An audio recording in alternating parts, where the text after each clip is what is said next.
तो तुर्की है जिसने पाकिस्तान को ड्रोन देकर मदद की और अब देश भर में तुर्की का विरोध शुरू हो चुका है। तुर्की के बायकॉट की मांग लगातार उठ रही है। तुर्की से आने वाले सामान के विरोध की मांग हो रही है और लोग तुर्की में अपनी छुट्टियां कैंसिल कर रहे हैं। तुर्की के खिलाफ पूरे देश में काफी आक्रोश है। दरअसल पाकिस्तान जो कि आतंक का पैरोकार है, आतंक का एक्सपोर्टर है और उसे सपोर्ट दुनिया में सिर्फ गिने चुने देशों से मिला, जिसमें तुर्की भी शामिल है। और तुर्की से जो भी सामान भारत में आता है और तुर्की जाने वाले जो लोग हैं वो अपने तुर्की की ट्रिप को कैंसिल कर रहे हैं। तुर्की से आने वाले सामानों का बहिष्कार किया जा रहा है। तुर्की के साथ साथ अजरबैजान का भी लगातार विरोध किया जा रहा है। सोशल मीडिया पर यह हैशटैग काफी ज्यादा ट्रेंड कर रहा है, बायकॉट तुर्की।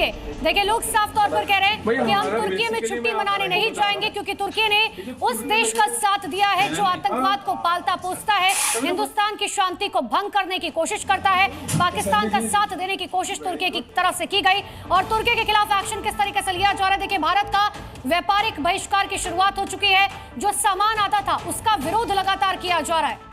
मार्बल व्यापारियों में आक्रोश है। तुर्की के सेब का विरोध किया जा रहा है। जैसे मार्बल वहां से तुर्की से मंगाया जाता है, सेब, तुर्की एप्पल यहां काफी लोगों में पसंद किया जाता था, लेकिन अब तुर्की के बायकॉट की यह मुहिम अपना असर दिखा रही है। तुर्की और अजरबैजान के पर्यटकों की संख्या में भारी गिरावट आई है।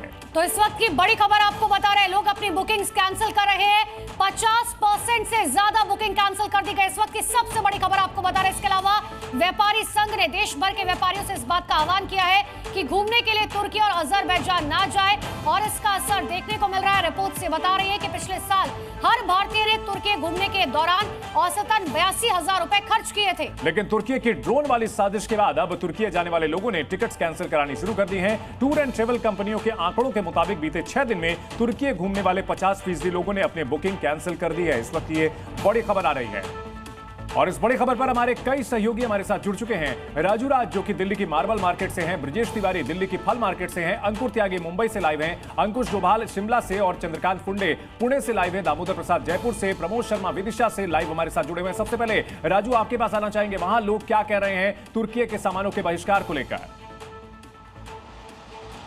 बिल्कुल चंदन, बता देना चाहूंगा कि जो तुर्की से मार्बल का जो व्यापार होता है 70% का व्यापार देश भारत से होता है, आयात किया जाता है और सबसे बड़ा असर मार्बल व्यापारियों की तरफ से तुर्की को दिया जाएगा, उन्हें आर्थिक रूप से चोट पहुंचाया जाएगा। हमारे साथ मार्बल एसोसिएशन से हैं सर, आप बताएं कि आप लोग जो तुर्की का बहिष्कार कर दिया, कितना असर पड़ेगा तुर्की के बाजार पर उनको आर्थिक रूप से चोट पहुंचाने में? तुर्की को बहुत बड़ा असर पड़ेगा क्योंकि हिंदुस्तान की अर्थव्यवस्था जो आज संसार के अंदर सबसे फास्टेस्ट ग्रोइंग है और हिंदुस्तान के अंदर जिस हिसाब से इंफ्रास्ट्रक्चर खूब तेज़ी से बढ़ रहा है और हमारा पूरे हिंदुस्तान का जो आयात है पिछले साल का वो 14 लाख मीट्रिक टन मार्बल का आयात हुआ और जिस तरीके से व्यापारियों ने उसको टर्की के पत्थर को पहले रिकमेंड करते हुए उसको 60 to 70% आयात तुर्की से एट प्रेजेंट में 10 लाख मीट्रिक टन टर्की से आ रहा है।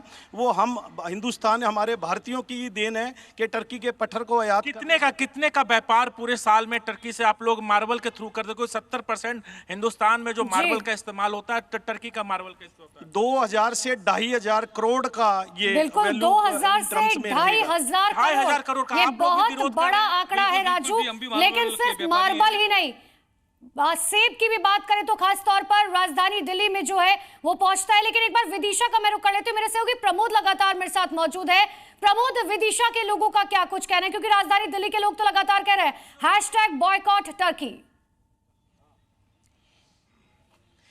देखिए, टर्की की तो अब खैर नहीं है क्योंकि विदिशा वाले लोग भड़क गए और नारेबाजी कर रहे हैं, पुतला दहन के लिए तैयार है क्योंकि बड़ी तादाद में ये आग लगा दिया टर्की को और लोगों ने यहाँ पर टर्की से आने वाली जो कालीन है, चादर है, उसको आग लगाई है। एप्पल फोड़े जा रहे हैं, ये देख लीजिए, ये इस तरीके से नारेबाजी आपको नजर आ रही है। ये एप्पल फोड़ रहे हैं, ये आग लगा दिया। ये क्यों नाराजगी है इतनी? ये तुर्की मारे जा रहे हैं, तस्वीरें दिखाती रही है तुर्की ने। ये देख लीजिए, यहाँ से देखिए, नारेबाजी बहुत है, इतनी नाराजगी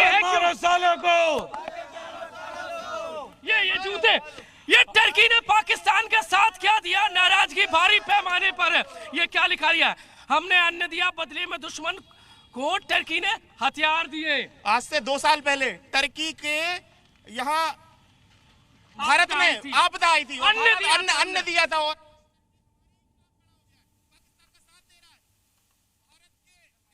के खिलाफ भारत को कड़ी से कड़ी कार्रवाई। ये जूते मार रहे हैं, अब तो जूते मार रहे हैं, टर्की मुर्दाबाद के नारे लगा रहे हैं। हम दुश्मनों को ऐसे ही जूते मारते हैं।